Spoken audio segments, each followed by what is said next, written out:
이거는 일반적으로 스케치업에는 없습니다. 이건 V-ray 조명을 의미하는 겁니다. 익스텐션에 보시면 V-ray라고 하는 항목이 있고 여기에 라이트라는 항목이 있습니다. 얘네들이 조명입니다. 그리고 또 하나 조명이 하나 더 있는데 그게 뭐냐면 이 에셋 에디터를 누르게 되면 창이 하나 나올 겁니다. 자, 이렇게 생긴 창이 나올 건데 그 중에 여기 두 번째 항목, 여기 전구 보이시죠? 얘를 누르시면 여기가 조명창입니다. 조명에 대한 항목이 나와 있고 기본적으로 이렇게 선라이트가 하나 들어 있습니다. 선라이트, 태양광이요. 기본적으로 태양광 하나는 들어 있습니다. 자, 오른쪽에 가면 중간에 화살표 있죠? 얘를 눌러 봅니다. 선라이트에 대한 옵션이 여기 쭉 나오게 됩니다. 이 선라이트는 기본적으로 어디에 영향을 받냐면 윈도우 메뉴에 모델 인포에 여기 다시 윈도우 메뉴에 모델 인포에 바로 여기 지오 로케이션에 여기 로케이션 기억나시죠? 바로 이 위도와 경도에 영향을 받습니다. 또 하나 어디에 영향을 받냐면 바로 여기 이 부분 섀도우에 영향을 받습니다. 7월 8월 사이 그 다음 이렇게 놓게 되면 그림자의 위치가 이렇게 바뀌는 걸 확인할 수 있습니다. 즉 태양의 위치는 바로 여기 나와 있는 UTC 시간대 아까 봤던 지오 로케이션에서 조절하고 시간과 날짜를 조절하면 여기에 맞춰서 태양의 위치가 바뀌게 됩니다. 우리가 지난 시간에 여기까지 공부했을 겁니다. 기억나시죠? 자, 제가 바닥에다가 사각형을 하나 두 개 그렸습니다. 푸시앤풀.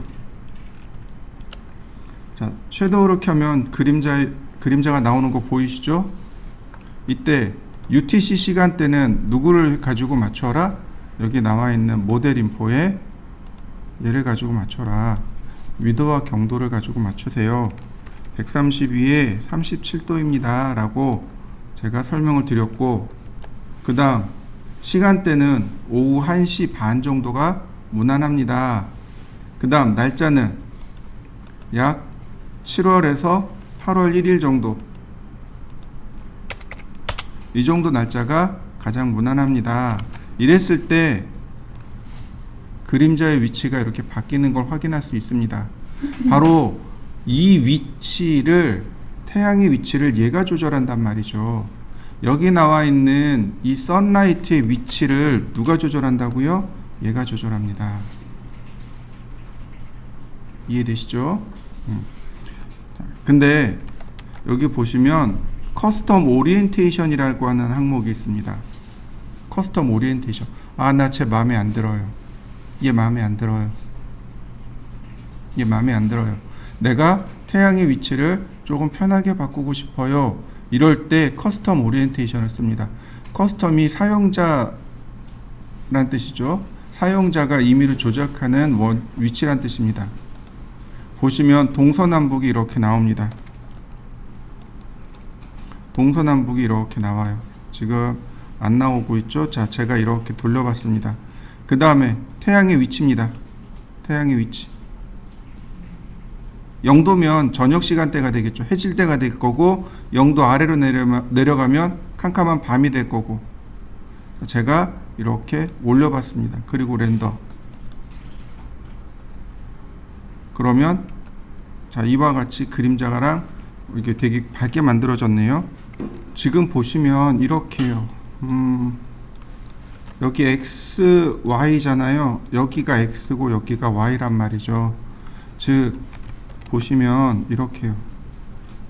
제가 이렇게 X 밑으로 놨습니다. 그러면 여기서 태양이 이렇게 지나가라는 얘기가 되는 거죠. 자, 렌더링. 그러면 이렇게 그림자가 태양이 여기 있고 그래서 그림자가 이쪽 방향으로 만들어지는 걸 볼 수 있습니다. 또 하나 얘가 태양의 위치란 말이죠. 그러면 자, 이렇게 놔봤습니다. 자, 렌더링을 하면 그림자 위치가 내려가고 더 짧아지는 걸 확인할 수 있을 겁니다. 즉 태양의 위치를 내가 임의대로 조절할 수 있다, 이렇게 보시면 돼요. 여러분들도 태양의 위치를 조절해 가며 렌더링을 해 보시면 됩니다. 자, 해보시죠. 자, 그 다음, 자, 얘는 이제 꺼볼까요? 그 다음에 컬러 인텐시티. 컬러는 인텐시티는 밝기입니다. 조명의 밝기란 뜻이에요.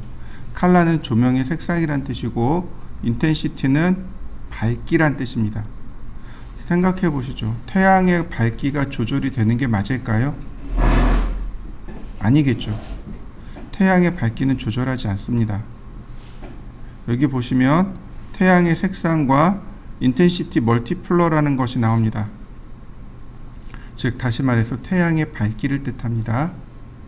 태양의 밝기하고 색상은 조절하지 않아요. 근데 조절을 한번 해볼까 합니다. 자, 지금 이 상태, 자, 제가 렌더링을 했고요. 이렇게 절반만 제가 렌더링을 해보도록 하죠.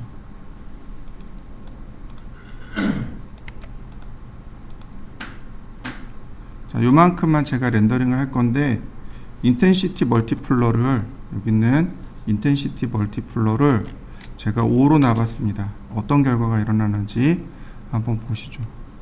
다 밝아서 하얗게 타버린 거 보이시나요? 왜 하얗게 나오지가 아니고 너무 밝아서 하얗게 다 탄 겁니다. 무슨 얘기인지 이해되시나요? 예전에 필름 카메라가 있었어요. 필름 카메라가 밝은 곳에 가서 사진을 찍으면 하얗게 타버립니다. 까만 곳에서, 그러니까 어두운 곳에서 찍으면 아예 색깔이 까맣게 돼서 안 나오죠. 지금 하얗게 돼서 다 타버린 겁니다. 이 값을 제가 0.5로 줄이겠습니다. 그러면 어두워지겠죠. 어두워진 거 보이시나요? 상대적으로 여기 이 부분의 색상이 달라진 거 확인할 수 있을 겁니다. 즉, 인텐시티 멀티플러란 얘기는 빛의 밝기란 뜻으로 바꾸진 않습니다. 그럼 누구로 바꿔요? 카메라입니다.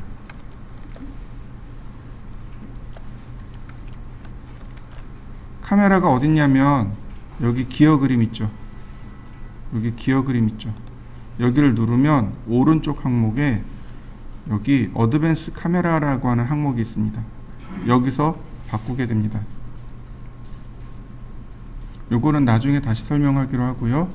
일단 이렇게 바꿀 수 있구나 라고 체크하시면 됩니다. 그 다음 우리가 조절할 수 있는 게 사이즈 멀티플러입니다. 사이즈 멀티플러는 그림자에 대한 조건입니다. 무슨 얘기냐면 사이즈 멀티플러 값이 작으면 그림자가 또렷하게 나오고, 이 값이 커지면 그림자가 흐릿하게 나오게 됩니다. 지금 보시면 바로 이 부분, 그림자가 또렷하게 나오는 거 보이시나요? 이 부분만 다시 렌더링을 해보죠. 자, 사이즈 멀티플러 값을 제가 10으로 고쳐봤습니다. 자, 렌더. 요 그림자 부분만 이렇게 여기 끝에 부분이 흐려진 거 보이시나요? 자, 다시 한번 볼까요? 제가 50으로 해봤습니다. 렌더. 많이 흐려진 거 보이시나요? 그럼 그림자가 이렇게 흐려지는 때가 언제인가요? 언제 그림자가 이렇게 또렷하고 언제 그림자가 또렷한가요? 언제 그림자가 흐릿한가요? 자, 한낮에는 그림자가 또렷해요.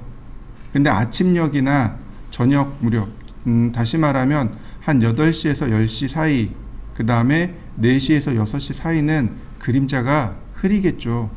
또 흐린 날, 맑은 날 말고 흐린 날은 그림자가 뿌옇게 흐려지겠죠. 또 하나, 형광등이요. 형광등 같은 경우 그림자가 흐릿하게 나오는 거 아시죠? 형광등은 그림자가 또렷하지 않습니다. 여러분들 집에 와서 한번 해보세요. 형광등하고 똑같습니다. 자, 여러분들도 렌더링 한번 해보시죠. 자, 다시 한번 또 볼까요? 이번엔 하늘에 대한 모형입니다. 하늘 모형이요. 자, 이번엔 스카이 값입니다. 밑으로 내려가면 스카이라고 해서 나오죠. 하늘의 모형을 만드는 여러 가지 값이 있는데, 보통은 그냥 여기 나와 있는 호색의 애를 그냥 그대로 사용하시면 돼요.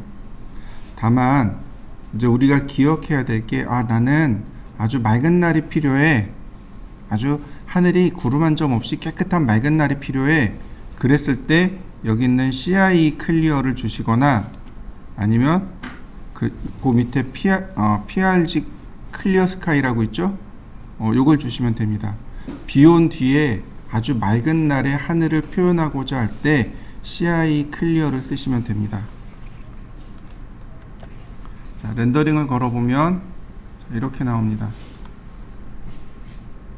그리고 지금 이제 하늘 모형이 보이시나요? 가을처럼 이렇게 높은 하늘이 나오죠. 자, 일반적인 호색의 L입니다. 그러면 약간 하늘색이 바뀌는 걸 확인할 수 있고요. 오버캐스트는 뭐냐면 흐린 날의 하늘입니다. 구름이 잔뜩 낀 흐린 날이요. 이렇게 구름이 잔뜩 낀 흐린 날. 자, 한번 해보시죠. 알베도 칼라라는 게 있습니다. 알베도가 있고 블라인드 앵글이 있고 호리존 옵셋이라는 항목이 있습니다. 알베도가 뭐냐면은 바로 여기에요. 여기 보시면 여기가 하늘이죠. 그럼 여기가 땅이죠. 바로 이 땅 부분의 색상, 바로 이 부분을 통틀어서 여기를 알베도라고 합니다. 즉 하늘하고 이렇게 땅하고 만나는 지점, 여기를 알베도라고 해요. 그래서 이 땅 아래쪽 이 부분의 색깔입니다. 자, 눌러보시면 이렇게 칼라 피커가 뜰 겁니다. 제가 이렇게 빨간빛을 내봤습니다. 자, 렌더. 그러면 이 아랫부분이 어떻게 되나요? 핑크빛이 나오는 거 보이시나요? 자, 다시 한번 볼까요? 칼라 피커. 자, 이번에는 녹색으로 나봤습니다. 다시 렌더. 그러면 이렇게 녹색으로 나오는 거 보이시죠? 네. 여러분들도 한번 해보시죠.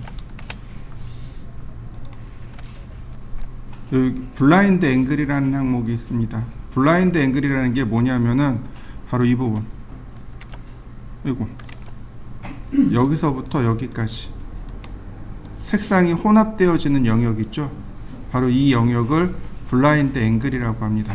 블라인드가 혼합하다란 뜻이에요. 그러니까 혼합하는 영역이란 뜻입니다. 예를 들어서 제가 이걸 0으로 놔봤습니다. 그러면 이 부분이 일자로 딱 떨어집니다. 이와 같이 일자로 떨어진 거 보이시죠? 자, 다시 한번 볼까요? 제가 원래 값대로 돌려놨습니다. 혼합되는 부분이 늘어나는 걸 확인할 수 있습니다. 자, 한번 해보시죠. 그 다음에 또 보시면 제가 얘를 0으로 놨습니다. 호리젠 옵셋이라고 하는 항목이 있습니다. 렌더링을 하면 제가 이렇게 걸어 놓을 겁니다. 지금 요 부분에 호리젠탈이 있죠? 안 맞네. 자, 다시.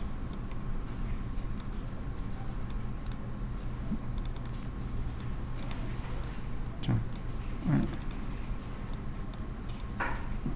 요 부분이죠? 옵셋을 줄 겁니다. 자, 10으로요. 렌더링 밑으로 내려갈 겁니다. 밑으로 내려가 버린 거 보이시나요? 이렇게 밑으로 아예 내려가 버린 거 보이시나요? 다시 볼까요? 마이너스 10. 네, 0이 최고네요. 다시 여기로 올라온 거 보이시나요? 이 부분의 위치, 즉 수평선의 위치를 아래로 혹은 원래대로 움직이는 항목입니다. 호리젠 옵셋을 한번 해보시죠. 그 다음에 클라우드라는 항목이 존재합니다. 알베도 밑에 클라우드라는 항목이 존재해요. 클라우드를 켜놓으면 여기 미리 보기처럼 구름이 이렇게 그려집니다.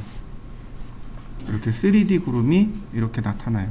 그래서 조금 더 자연스러운 모습이 만들어지게 됩니다. 뭐 여기는 특별히 손댈 건 없어요. 덴시티가 농도란 뜻이죠. 덴서티라고 하죠. 예를 들어서 1이라고 해봤습니다. 구름이 더 많아지겠죠. 이렇게 구름의 농도가 짙어졌네요. 0.1로 나봤습니다. 그러면 구름이 더 없어지겠군요. 이렇게 0.5가 절반입니다. 적당히 구름이 나타나는 거죠. 자, 한번 해보시죠. 나머지는 여러분들이 한번 해보세요. 예를 들어서 여기 하이트라고 하는 거 있습니다. 아니, 여기 버라이어티라고 하죠. 다양성이란 뜻이죠. 그러니까 구름의 다양성을 얼마나 조금 다양하게 만들 거냐, 구름의 높이는 얼마냐, 구름의 두께는 얼마냐, 간격은 얼마냐, 이런 얘기들인 거죠. 요거는 여러분들이 나중에 시간 날 때 한 번씩 바꿔보시면 좋을 것 같습니다. 예를 들어서 자, 1000mm입니다. 렌더링. 그러면 구름의 위치가 지금 낮게 뜬 거 보이시죠? 근데 이 구름의 위치를 5000이라고 바꿔봤습니다. 그러면 구름이 이렇게 높게 올라가는 걸 확인할 수 있습니다. 그냥 구름의 두께이고요. 나머지는 여러분들이 한번 해보세요. 그래서 하늘을 표현할 때 반드시 구름이 있어야 될까? 혹은 없어도 될까? 이런 것들을 여러분들이 한번 해보세요. 심한 경우에는 이거 포토샵에서 합성하는 경우들이 많습니다. 자, 클라우드 끄고요. 자, 그 다음에 옵션이 있네요. 나머지는 크게 문제되진 않는데 여기 인비저블만 하나 보도록 하죠. 나머지는 크게 문제되지 않아요. 자, 시간대를 바꿔보겠습니다. 시간대를 한 6시로. 그러면 자, 이렇게 나오는 거 보이시죠? 그림자 길게 떨어지죠? 조건이 있어요. 8월 1일 날 8월 1일 6시 30분입니다. 자, 이때 하늘을 렌더링 하게 되면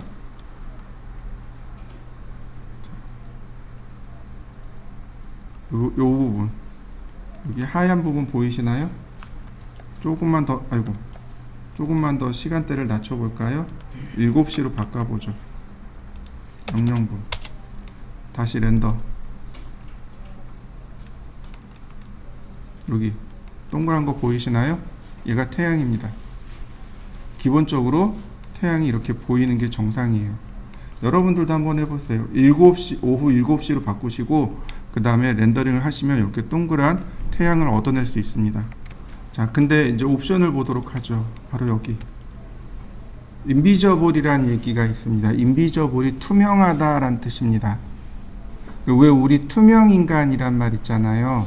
인비저블맨이 투명인간이라는 뜻입니다. 즉 다시 말하면 얘를 체크하면은 태양이 투명하게 된다는 뜻이에요. 다시 말하면 안 보인다는 뜻입니다. 자, 렌더링 요 자리에 있는데 이렇게 태양 감춰진 거 보이시나요?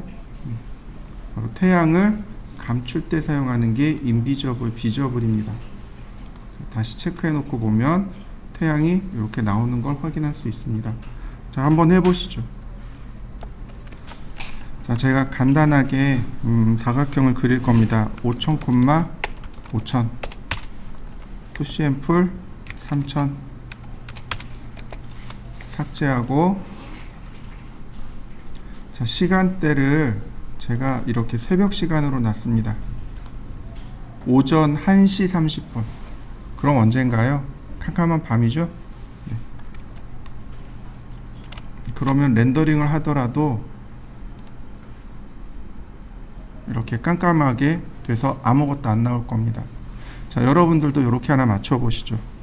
이제 조명들이 이렇게 쭉 있습니다. 렉탱글, 스피어 라이트, 이렇게 두 개는 형상을 지닌 조명입니다. 그리고 화살표 방향이 있어서 조명의 방향이 나오게 돼요. 자, 먼저 렉탱글 조명입니다. 제가 천장에 이렇게 붙여놨습니다. 이렇게요. 그러면 이 화살표 방향으로 빛이 내려온다는 뜻이 돼요. 렌더링을 하게 되면 이렇게 빛이 있는 조명이 만들어진 거 보이시나요? 여러분들도 한번 해보시죠. 자, 단순히 사각형만 그리면 됩니다. 보시면 이와 같이 렉탱글 라이트라는 게 만들어집니다. 여기 보시면 인텐시티라고 해서 조명의 밝기가 나옵니다. 지금 30으로 해놨는데요. 제가 300으로 아니 900으로 바꿔버리죠. 900. 그리고 다시 한번 렌더. 그럼 밝아진 거 보이시나요? 어떤가요? 자, 여러분들도 이 인텐시티 값을 한번 바꿔보시죠. 그래서 조명의 밝기가 조절되는지 한번 확인해 보시죠. 여기 이 부분 인텐시티가 있고 유닛이 있습니다. 기본 단위인 거죠.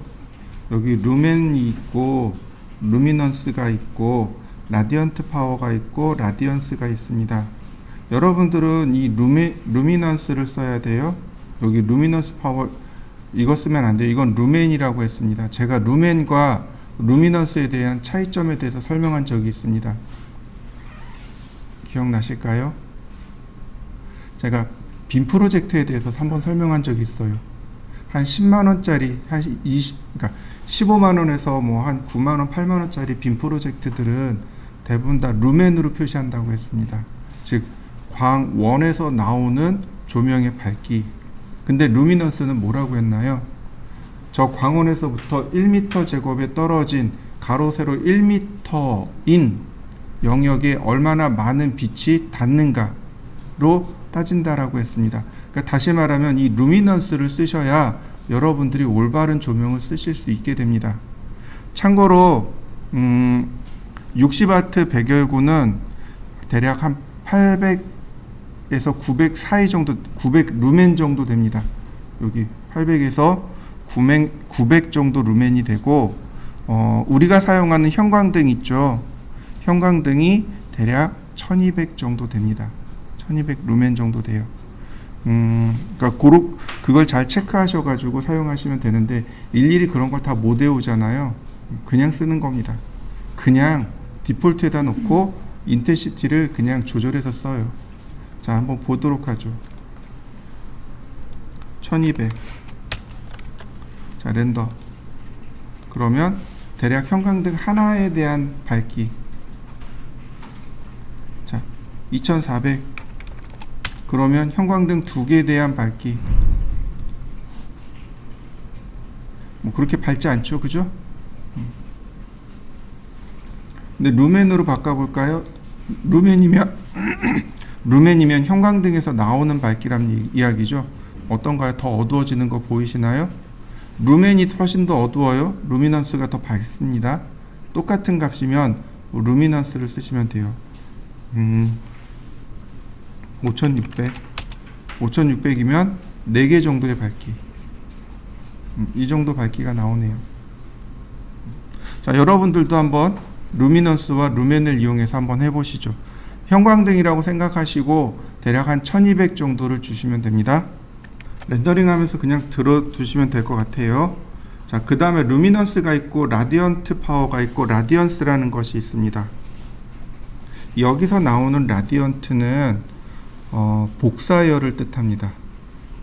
그러니까 즉 어떤 물체에서 나오는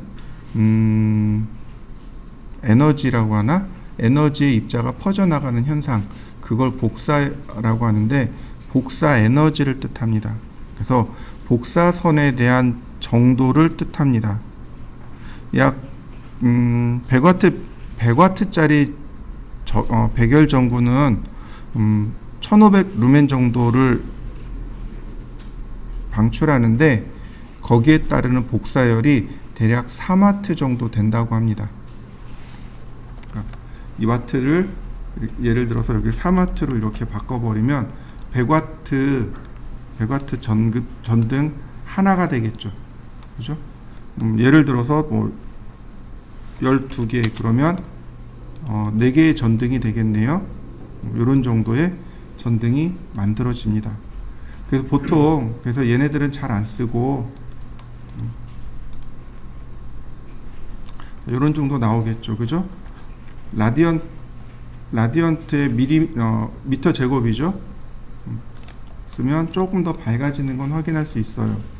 자, 이어서 계속해서 한번 렌더링 해보세요.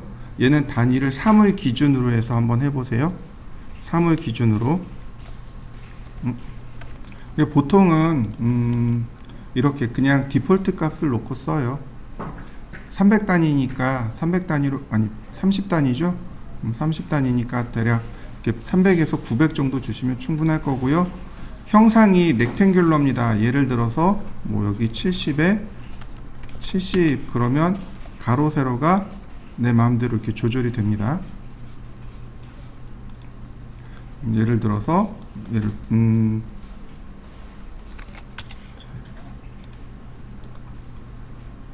그러면 사이즈 조절된 거 보이시나요? 자, 여러분들도 사이즈 조절 한번 해보시죠. 그 다음 또 보시면 원형 디스크가 있습니다. 디스크를 눌러 놓으면 이렇게 원형 모양으로 조명이 이렇게 원형 모양으로 바뀌는 걸 확인할 수 있습니다. 70으로 놓으면 10짜리가 되겠고, 자 렌더링 그러면 이렇게 원반 모양으로 만들어지는 거 보이시죠? 자 한번 해보시죠. 자 그 다음 오파시티에 가면 똑같이 인텐시티라는 것이 있어요. 인비저블이죠. 인비저블 무슨 얘기냐면 감춰지는 거죠. 지금 여기 보시면 조명의 모습이 나오는 거 보이시죠? 자 체크하면 이렇게 조명의 모습이 감추어집니다. 조명의 모습이 필요 없을 때가 있죠. 때로는 조명의 모습을 봐야 될 때가 있고, 때로는 조명의 모습을 보지 않아야 될 때가 있고.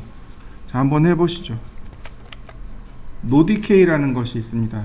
얘를 체크하면 디케이, 즉 감소하지 않습니다 라는 뜻입니다. 빛이 여기서 시작하면 이렇게 거리에 따라서 빛이 감소를 할 텐데, 노 디케이를 체크해 버리면 빛이 감소하지 않습니다. 자 다시 30으로 놨습니다. 자 그리고 노 디케이를 켰어요. 그럼 렌더링 하면 많이 밝은 거 보이시나요? 30인데도 불구하고 이만큼 나옵니다. 자 디케이를 제가 껐습니다. 다시 렌더링 해볼까요? 자 어둡게 나오는 거 보이시나요? 디케이란 얘기는 빛이 조명 1에서부터 나오면 거리에 따라서 어떻게 돼요? 점점 소멸이 된단 말이죠. 근데 여기 있는 노 디케이는 무슨 얘기예요? 노 디케이는 감소하지 않습니다. 빛이 소멸하지 않습니다. 이런 얘기입니다. 그러니까 빛이 더 멀리 가겠죠. 소멸하지 않고. 네. 한번 렌더링 해보시죠. 저처럼 노 디케이 한번 체크하고 렌더, 노 디케이 끄고 렌더. 자 그림자를 켜고 끄고, 당연히 그림자는 켜져 있어야 되겠죠. 그 다음에 더블 사이드라는 항목이 있습니다. 더블 사이드요. 지금 원 사이드입니다. 자 얘를 조금만 밑으로 내려보도록 하죠. 자 선택하고 제가 이렇게 중간으로 내렸습니다. 자 렌더링을 하게 되면 어떻게 되나요? 조명이 여기 있기 때문에 아래로만 내려가고 이렇게 조명이 반사돼서 올라간 거죠. 자 이해되시나요? 자 이 상태에서 더블 사이드를 체크하면, 즉 조명이 양쪽으로 빛이 올라갑니다. 이렇게. 자, 렌더.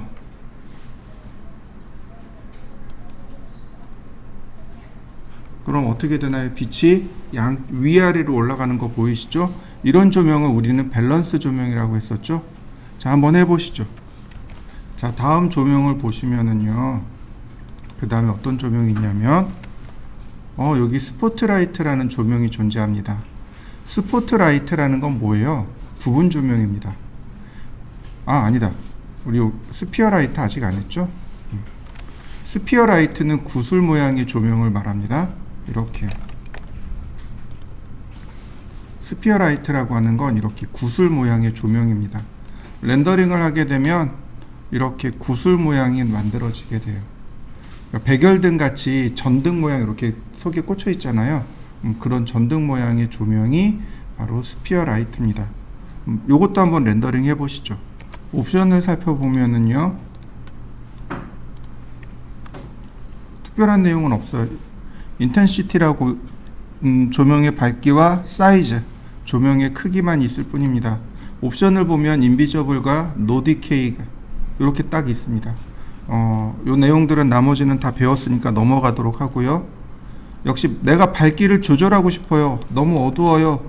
밝기를 조절하고 싶어요. 그럼 어떤 값을 조절하면 돼요? 바로 이 인텐시티 값을 조절하면 되는 거죠. 그러면 충분히 밝아지는 거죠. 자, 900으로 바꿔볼까요? 다시 렌더. 그러면 밝아지는 거 보이시죠? 특별한 내용은 없습니다. 자, 그리고 여기서 우리가 신경 써야 될 게 하나 있습니다. 그게 뭐냐면 바로 이거예요. 제가 여기서 지울 겁니다. 화면에서 지울 겁니다. 화면에 있는 거 지워졌죠. 그런데 여기 남아있는 거 보이시나요? 다시 봅니다. 이렇게요. 오른 버튼 눌러서 딜리트, 삭제하기. 그러면 이제 삭제할 건가요? 딜리트. 그럼 둘 다 삭제된 거 보이시나요? 여러분들도 한번 확인해 보세요. 조명을 지울 때 화면상에서 지우는 거하고 여기 에셋 에디터에서 지우는 거하고 확연히 다릅니다. 한번 해보시죠. 자, 이번엔 스포트라이트요. 벽면에다가 조명을 이렇게 딱 클릭하면 조명이 이렇게 생성이 돼요. 자, 최대한 벽 쪽으로 붙여놔 보죠. 자, 그리고 렌더링을 해봅니다. 그러면 벽면에 이와 같이 조명이 만들어집니다. 자, 한번 해보시죠. 어려운 건 없을 거예요. 이렇게 조명이 만들어지는 거니까 크게 어려운 건 없어요. 단지 벽면에 딱 붙어 있어야지만이 이렇게 효과가 나타납니다.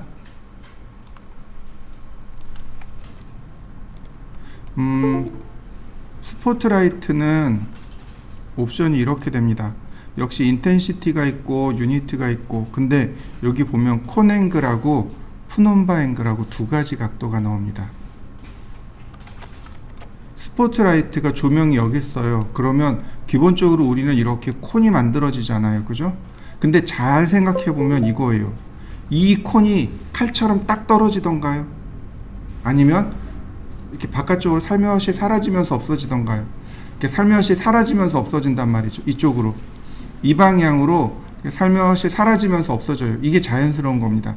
바로 이 바깥쪽, 이 사라지는 각도를 푸논바 앵글이라고 합니다. 이게 푸논바 앵글이에요. 그래서 예를 들어서 콘 앵글을 제가 50도로 줬습니다. 그리고 푸논바 앵글을 0도로 주죠. 그러면 경계가 뚜렷한 형태로 만들어집니다. 경계가 아주 뚜렷한 형태로 만들어진 거 보이시나요? 근데 여기 푸논바 앵글을 제가 20도로 줬습니다. 그러면 경계가 여기서 더 이렇게 퍼져서 없어지게 되는 거죠. 그래서 스포트라이트는 이렇게 콘 앵글하고 푸논바 앵글하고 두 가지가 있습니다. 한번 해보시죠. 자, 옵션을 보시면 푸논바 앵글 밑에 푸논바 팔로프가 있고 팔로프가 있네요. 팔로프는 이렇게 점점 사라지는 걸 팔로프라고 해요. 분명히 빛이 충분히 있었죠. 그런데 빛이 콘 앵글 바깥으로 뻗어나가면서 이렇게 빛이 사라지겠죠. 그죠? 그 사라지는 방법을 이렇게 해요. 라이너하고 스무스 큐브하고 두 가지가 있습니다. 스무스 큐브로 놓게 되면 여기가 더 빨리 사라지게 돼요. 이거 리전 렌더를 하면 금방 확인할 수 있습니다. 자, 렌더. 여기 보시면 빨리 사라진 거 보이시나요? 자, 다시 한번 볼까요? 전체가 이렇게 빨리 사라지게 됩니다. 자, 다시 라이너로 놓으면 선형이란 뜻이에요. 그래서 거리에 비례해서 사라지는. 그렇게 좀 많이 차이 나진 않네요. 요건 한번 해보시면 좋겠습니다. 여러분들이 한번 해보세요. 라이너로 해보시고 그 다음 스무스 큐브로 한번 해보시고, 바로 요 부분 부드럽기를 조절하는 방법입니다. 자, 그 다음에 보시면 디케이라는 것이 있습니다. 인버스 스퀘어로 되어 있네요. 보시면 노 디케이, 감소하지 않습니다. 빛이 내려오면서 감소하지 않습니다. 인버스는 거리에 비례해서 빛이 감소되겠습니다. 인버스 스퀘어는 거리의 제곱으로 인버스 큐브는요, 거리의 4제곱으로 감소됩니다. 이런 뜻입니다.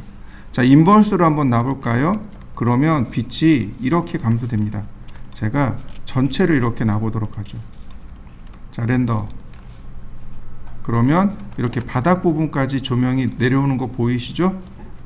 자, 다시 한번 볼까요? 이번엔 인버스 스퀘어로 놓겠습니다. 그럼 더 빛이 더 빨리 감소되는 것 확인되시죠? 이건 상황에 따라서 노디케이는 아예 빛이 감소하지 않는 거니까 빛이 멀리 나가겠죠. 이건 상황에 따라서 여러분들이 조절하시면 됩니다. 다만 인버스 큐브 같은 걸 놓게 되면 빛이 너무 빨리 소멸이 돼서 잘 보이지 않아요. 이렇게 조그맣게 보입니다. 인버스, 그러니까 라이너나 인버스나 인버스 스퀘어로 놓고 사용하시면 돼요. 자, 한번 렌더링 해보시죠. 근데 이런 게 있어요. 얘는 지금 일직선으로 이렇게 떨어지잖아요. 내가 원하는 자리에 넣고 싶어요. 이런 식으로 쓰시면 돼요. 자, 스포트라이트를 누르시고 그 다음에 먼저 스포트라이트 누르시고 쉬프트 키를 눌러주세요. 누르고 있는 상태에서 조명의 위치를 클릭합니다. 그러면 조명의 방향은 그 다음부터는 알아서 조절이 돼요.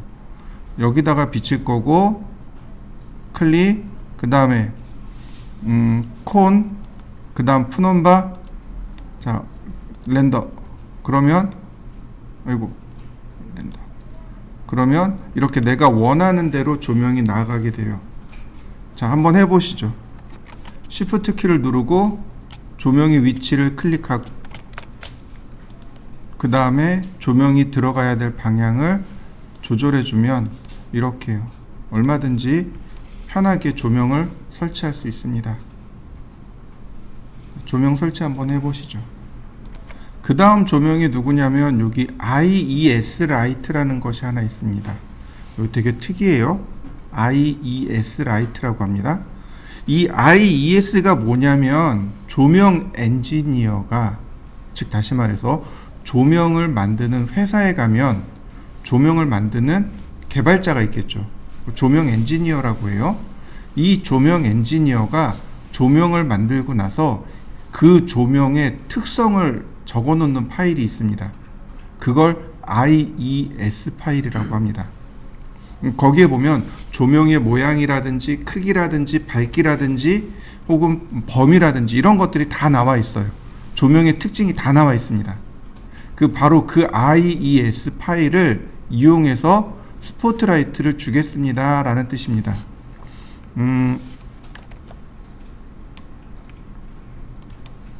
공유 폴더, 아니 여기 자료실에 가면 제가 넣어놨을 겁니다. 실습 자료실에 가면 어디 있을까요? 여기 있을까요? 여러가지 자료실 여기 있네요. 내가 못 찾았어. 이거 파일 압축 풀면 30개의 파일이 있습니다. 그러니까 1번은 요런 조명, 2번은 요런 조명, 이렇게 조명의 형태들이 쭉 나옵니다. 제가 19번 조명을 불러다가 요렇게 한번 넣어 볼 겁니다. 요런 모양이 나오는지 아닌지 한번 확인해 보시죠. 자, IES 라이트를 누르면 자, 이렇게 뜹니다.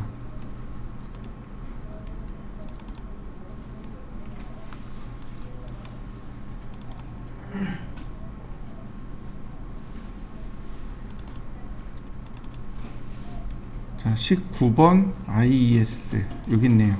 열기. 그럼 위치를 물어봅니다. 이건 똑같아요. Shift 키 눌러서 위치 조절해 주는 거나 똑같습니다. 최대한 벽 쪽으로 제가 이렇게 붙여서 만들었습니다. 조금만 이렇게 조금만 떼어 놓죠. 자, 그리고 렌더링을 통해서 한번 확인해 보죠. 자, 어떤가요? 지금 조명과 어디 갔지? 여기 있는 이 19번과 여기 19번과 얘가 어떤가요? 많이 비슷해 보이는 거 보이시나요? 조금 더 떼면 모양이 조금 더 비슷해질 겁니다. 선택하고 자, 다시 한번 렌더링 그러면 어떤가요? 많이 비슷하게 나오는 거 보이시나요? 네, 이게 IES 라이트입니다. 여러분들도 한번 다운로드 받아서 여기 zip 파일이 있으니까 이 파일 다운로드 받으셔서 한번 불러들여서 똑같이 렌더링 해보시죠. 자, 그 다음에는 옴니라이트라는 것이 하나 더 있습니다. 이 옴니라이트는 형상이 없어요. 그냥 점만 있는 광원입니다. 그래서 이 옴니라이트를 뭐라고 부르냐면 점광원이라고 부릅니다. 옴니라이트하고 클릭해 주시면 돼요. 그러면 형상이 없지만 이렇게 모습이 하나 만들어집니다. 이게 다예요. 렌더링을 하면 아무것도 나오지 않습니다. 그냥 조명이 있는 것처럼 이렇게 나와요. 이게 옴니라이트의 특징입니다. 옴니라이트는 점광원이라고 합니다. 말 그대로 점 하나에서 빛이 나온다고 해서 점광원이라고 해요.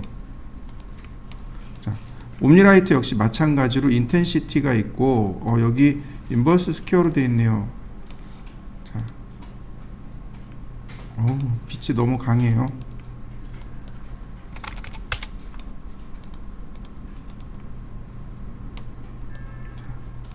어떤가요? 이제 조명이 제대로 들어가는 거 보이시죠? 옵션 특별한 건 없고 DK 정도만 있습니다. 나머지는 특별한 항목은 없어요. 자, 한번 해보시죠. 자, 마지막으로 여기 있는 돔라이트요. 마지막은 아니겠군요. 자, 돔라이트를 제가 이렇게 설치해 봤습니다. 렌더링. 그러면 이렇게 돔라이트가 만들어지네요. 돔라이트는 말 그대로 돔 형태의 조명을 돔라이트라고 하고요. 이 돔라이트는 선라이트를 대신할 때 사용합니다. 선라이트는 아무래도 위치가 딱 정해져 있죠. 그러나 돔라이트는 내가 마음대로 조절할 수 있습니다. 지금 보시면 바닥에 아무것도 없어요. 그래서 지금 이렇게 나옵니다.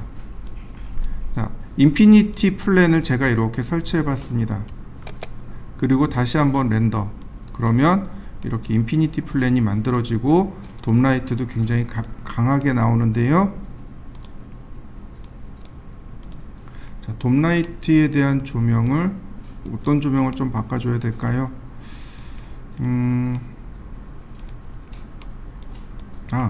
얘가 저기 돼 있구나. 보시면 이렇게 조명이 만들어진 걸 확인할 수 있습니다. 그림자가 나오죠. 이렇게 바닥이 만들어지고 그림자가 만들어집니다.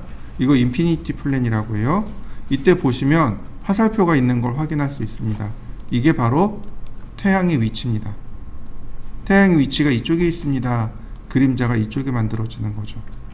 자, 다시 한번 볼까요? 제가 선택한 다음에 로테이트 했습니다. 자, 이만큼 돌렸어요.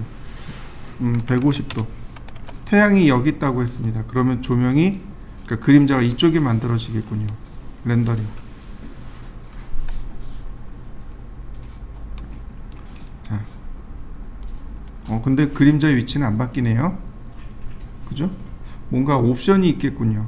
자, 분명히 저는 태양의 위치를 이쪽에다 놨습니다. 그림자 이쪽으로 가라고 했는데 얘는 안 바뀌었어요. 돔라이트 조명에 보시면 똑같습니다. 인텐시티가 있고 모양이 있고 그 다음에 여기 유즈 트랜스폼이라는 항목이 꺼져 있습니다. 얘를 체크해 주세요. 다시 렌더. 그림자의 방향 바뀐 거 보이시나요? 자, 여러분들도 한번 해보시죠. 이거 꼭 체크하셔야 됩니다. 유즈 트랜스폼을 체크하셔야 선라이트를 대신해서 사용할 수 있게 됩니다. 자, 한번 해보시죠. 자, 이제 진짜 마지막이 되겠네요. 여기다가 제가 원을 하나 이렇게 그려봤습니다. 그 다음 사각형도 이렇게 하나 그려봤고요. 자, 메이크 그룹. 그 다음에 여기 보시면 나와 있는 마지막 얘가 컨버트 투 메시라이트입니다. 메시라이트, 즉 다시 말해서 내가 만든 오브젝트를 조명으로 바꾸는 겁니다. 그룹이나 컴포넌트일 때만 가능해요.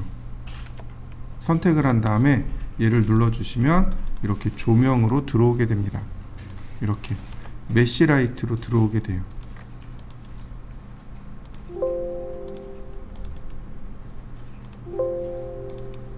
자, 메시라이트는 특별한 옵션은 없습니다. 그냥 인텐시티만 존재해요. 우리가 필요한 거 인텐시티, 노디케이, 인비저블 요 정도. 그림자 만들고 있고 더블 사이드라는 거 계속 나왔던 옵션들이니까 크게 어렵진 않을 거고, 렌더링을 해보죠. 그러면 어떤가요? 지금 만든 오브젝트가 조명처럼 바뀌어 있는 거 보이시나요? 여러분들도 한번 해보시죠. 우리가 이제 여기다 조명을 넣었었잖아요. 근데 이번엔 좀 조명을 다르게 넣어보죠.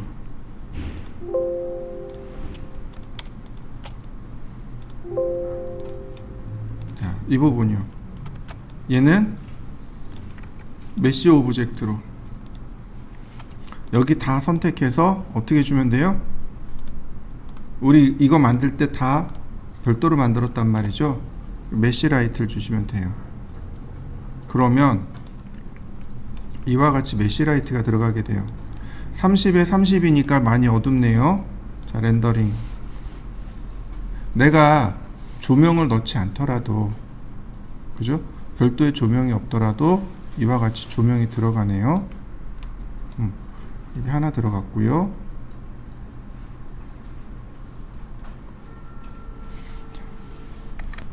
메시 라이트 선택하고 메시 라이트.